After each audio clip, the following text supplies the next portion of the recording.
last couple things to review. One of them is on absolute value inequalities. So here, remember absolute value inequalities. Well, it has to contain an absolute value sign, and it also has to be an inequality. So something involving less than or equal, less than or equal to, greater than or equal to. When we do absolute value inequalities, we have really two cases. The first one is if if x is less than a value of c. Remember, absolute value of x refers to the distance that x is from 0. So we're saying that if we make a picture here, we put 0 in the middle, that x is either, if it's less than c units, so we go c in either direction, and then we say that x has to be in between those two values, somewhere in there. It could be anything. So we really get two conditions. We have to have that x is greater than minus c, and x also has to be less than positive c. And so that's really an intersection. So and in mathematics, and refers to an intersection. And also it can, in this context, when we're doing inequalities, it refers to an intersection. Okay, and one common way that I like to write this is using what we call a compound inequality, saying that it has to be between minus c and positive c, just like we did here. Now in the same setup, the only thing that changes is we flip the sign. Okay, so here's 0, here is minus c, and here is positive c.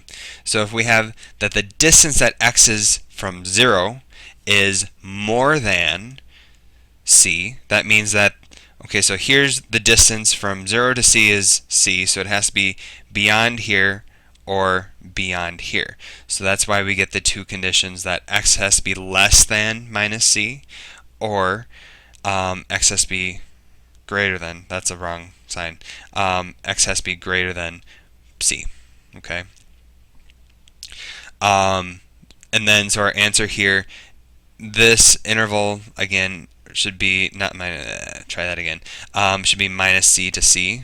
Here we can write this interval as minus infinity to minus c, or refers to a union with c to infinity. Okay, so our answers should be of this form. Again, it could vary if we have equals, but it should be something of that form. Alright, going through an example. So we want to determine the solution set and express the solution set in interval notation.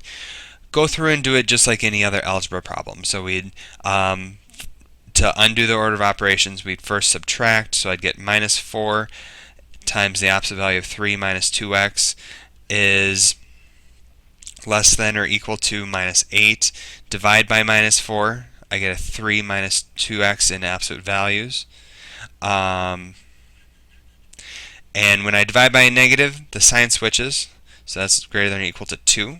Okay, so now I get two cases. I get either 3 minus 2x is greater than or equal to 2, or I get 3 minus 2x is less than or equal to minus 2.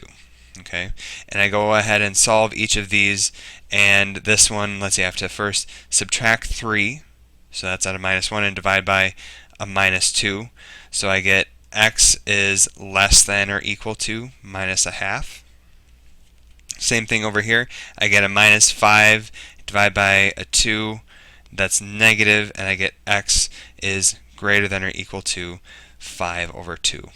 Okay, I can put it on a number line, or I can just write the solution set. So my answer is going to be the solution set is